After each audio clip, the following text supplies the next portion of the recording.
সারা রাত চিন্তা করছি দুধওয়ালা গরু কিনলাম, দুধ দিব আর দুধ খামো। সকালে বাজারে যাইয়া কিনে আনছি ষাঁড় গরু কি আর দুধ দেয়?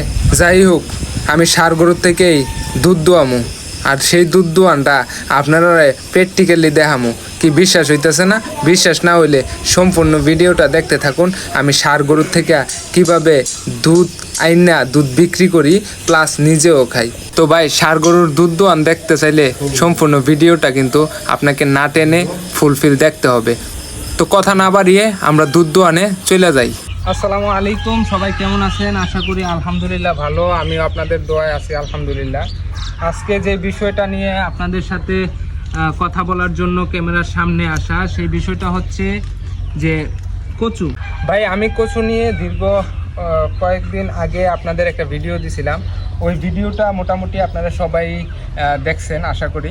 তো দেখার ফলে অনেক ভাই অনেকভাবে আমাকে পরামর্শ দিয়েছেন, আর তাদের পরামর্শ অনুযায়ী কিন্তু আজকে আমার এই পর্যন্ত আসা। তো আপনাদের বলছিলাম যে আপনারা পরামর্শ দিবেন, আমি অবশ্যই কচু থেকে যে প্রফিটটা আসবে, যে লাভটা আমি করব, সেই লাভ সম্পর্কে আপনাদের একটা ধারণা অবশ্যই আমি দেব। তো আজকে যে বিষয়টা আপনাদের সাথে শেয়ার করতে আমি ক্যামেরার সামনে আসলাম, সে বিষয়টা হচ্ছে ভাই, আমরা অনেকেই অনেক জায়গা পরিত্যক্ত ফেলে রাখি। তো আমি মনে করি যে পরিত্যক্ত জায়গাগুলোতে আপনি পরীক্ষামূলকভাবে আপনি কচু রোপণ করেন।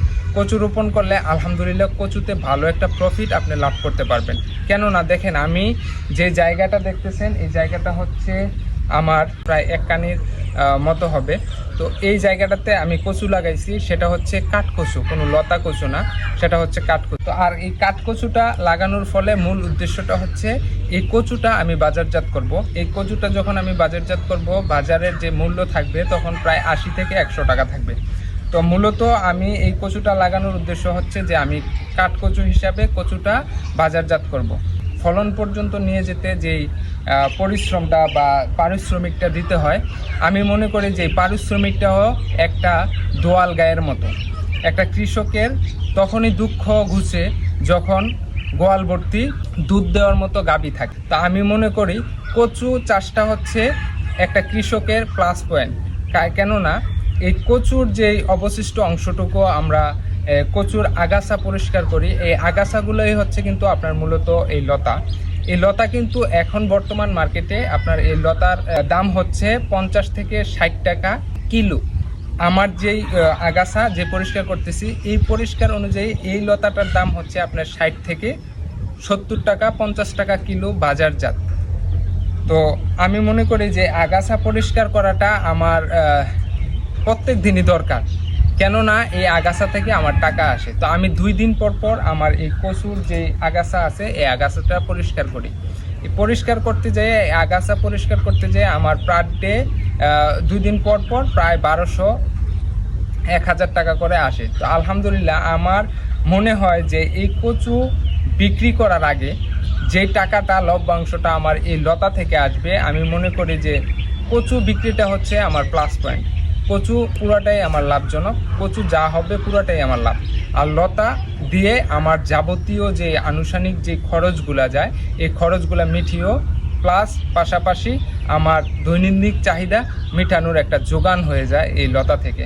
তো অবশ্যই যারা পরিত্যক্ত জায়গা আছে, আমার কথার উপরে ভিত্তি করে যে আপনারা কচু রোপণ করবেন এরকম না, আপনারা পরীক্ষামূলকভাবে আপনাদের যার জলাশয়ে, যার কিছু কিছু পরিত্যক্ত জায়গা আছে, ওই জায়গাগুলা এভাবে ফেলে না রেখে আমি মনে করি যে আপনারা কচু রোপণ করেন। কচু রোপণ করলে আপনারাই দেখতে পারবেন ইনশাল্লাহ কচু থেকে কি পরিমাণ লাভ আপনারা উঠাতে পারেন।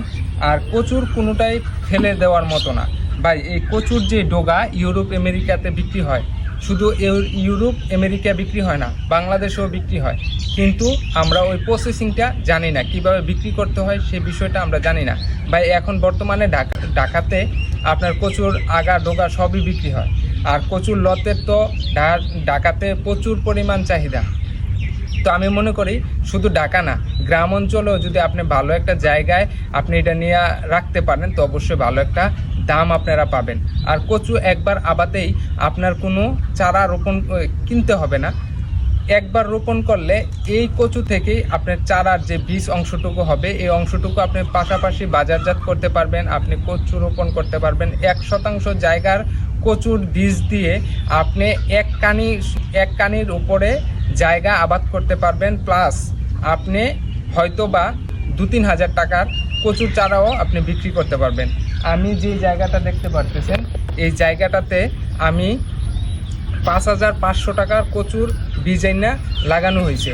আমি মনে করি আলহামদুলিল্লাহ সামনের বছর আমি 5,500 টাকার কচুর বীজ বিক্রি করার পরেও আমি এমন 2 কানি জায়গা আমার কচুর বীজ দিয়ে আমি রোপণ করতে পারবো।